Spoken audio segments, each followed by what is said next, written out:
Hello, and welcome to yet another episode of Behind the Tweet. Today I'm going to talk to you about another weird discovery in my attic. Before I do, be sure to hit that subscribe button, because what would your life be without regular updates on weird things found in my house?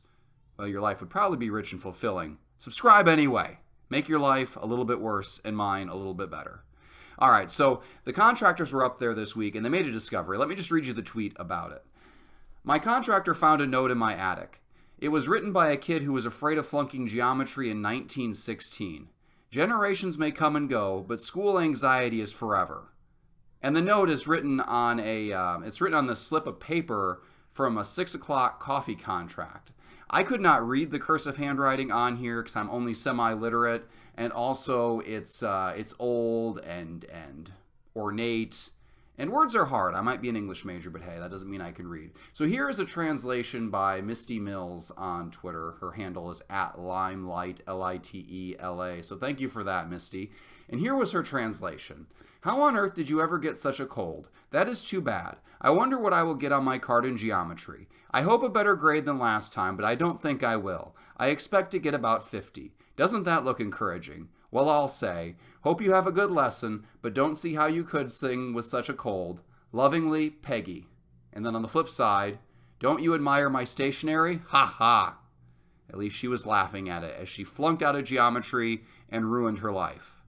As far as I know, this note was hidden in my attic because it was her last note of correspondence, that she just disappeared from the record books after this, because we all know that failing geometry ruins your life. Or on the flip side, it made no difference whatsoever. I suppose I'm not clear if she sent this or received it. I guess the person who lived here probably received it. Like, you don't mail a letter to somebody and then get it back and store it in your own attic. So we can assume that whoever lived here was in fact Peggy, and she was the one with the cold. And so her friend was the one who flunked geometry, which leads me to believe she should have picked smarter friends. Come on, Peggy. You are the company you keep. No wonder your parents are so disappointed in you. I'm assuming, based on one note from 102 years ago. But I feel like I know Peggy pretty well. What I learned about Peggy more than anything, though, was the coffee. Like, this was written in 1916. I don't know how old Peggy was then. Kids were tougher back then. They were held to higher academic standards, so she probably wasn't taken in geometry in high school. It was probably like second grade. Okay, this was back in the day when to learn how to read, you just memorized the dictionary. And if you forgot a word, they hit you with, I don't know, bowling balls or something. I'm unclear on turn-of-the-century history. But it was something like that. Things were rigorous. Things were tough. And what did they have to show for it? Life was pretty bad. They had a whole world war.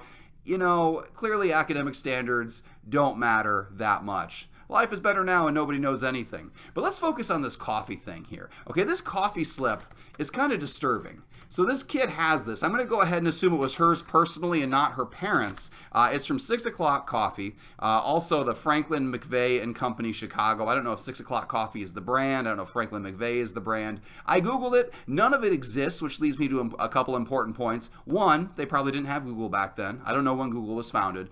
Or two, it never existed and this whole thing is fake. That this is like some weird alternate timeline and somebody went back in time and altered things, and now this note was never sent. Maybe my house is going to fade out of existence. I don't know, but I did some Google searches. I found some old cans that had this name on there, but nothing else. So apparently somebody's life work of building this company amounted to nothing beyond this YouTube video where I have brought it back up again. So congratulations, Franklin McVeigh. You are now being mentioned on a very minor and unimportant YouTube channel. I hope that validates your life. So the interesting thing on here, besides the fact that this second grader or high schooler, or however old she was, had this slip, is the quantity size. Okay, it clearly says on here that you order coffee in units of 180 pounds. 180 pounds. And we're not British. This isn't like 180, units of currency worth of this in the UK. No, this is 180, pounds of weight of coffee. Who needs that much coffee? I'll tell you who needs that much coffee. Somebody taking geometry. That's how terrible school is. This poor girl who was going to flunk out of school, whose friend is getting a 50, who's just trying to make ends meet, needs 180 pounds of coffee to get by. They tell you that serving sizes are getting bigger and bigger, and that's a blatant lie based on this alternate history coffee slip I have here. Clearly, they were drinking massive quantities of coffee. I mean, this makes the Starbucks Grande look like whatever the Italian word is for tiny. I'm going to say tiny A. That's probably Italian. Let's just pretend it is. I mean, this is some hardcore stuff, and that 180 pounds would probably make it to like the end of the week. I'm thinking, 10 or 20 pounds of coffee a day, that seems pretty reasonable. Geometry was rough. No wonder these people didn't live very long. They were so stressed out by school, they were guzzling coffee by the pound. I mean, for all we know, they didn't even boil it. I mean, it says on here, they list the tricolator free. Not entirely clear on what a tricolator is. It's probably used to make coffee. But what if you're having 180 pounds of something? They probably didn't even have time to boil it. They were probably just, shoving it in their mouth by the fistful and chomping down on the beans, just trying to stay awake enough to survive this scourge that was geometry. I mean, this is a very important historical document, or alternate historical document, depending on which timeline it's coming from, because clearly it shows us the biggest threats back then. It wasn't polio, it wasn't World War I or later World War II or any other things. It was school. School has long been the bane of our existence. This girl now, this Peggy, and her friend, whose name we don't even know, I guess the friend was Peggy. I guess we don't know the name of the person living here. But these people, the only thing we know about them is that they hated school and had way too much caffeine in their system. This is their legacy. This is their contribution to the ongoing, march of humanity forward. What will our legacies be?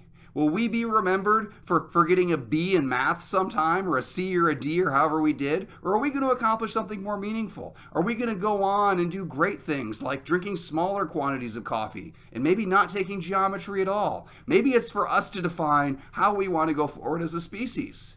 Let's learn a lesson from Peggy, the girl who flunked geometry and drank entirely too much coffee. Stop taking those math classes, maybe drink slightly less coffee, and relax, because someday we're all going to be dead and forgotten until somebody finds a note from us in our attic. And we don't even write notes anymore, so somebody would have to find your text message, and I have no idea how that would work. So people aren't going to remember us at all. I think that's a good thing. All right, well, thank you for joining me for another episode of Behind the Tweet. Be sure to click that subscribe button so you can be impressed by more insights about how meaningless our lives all are. That usual uplifting content. Thank you very much. Catch you next week.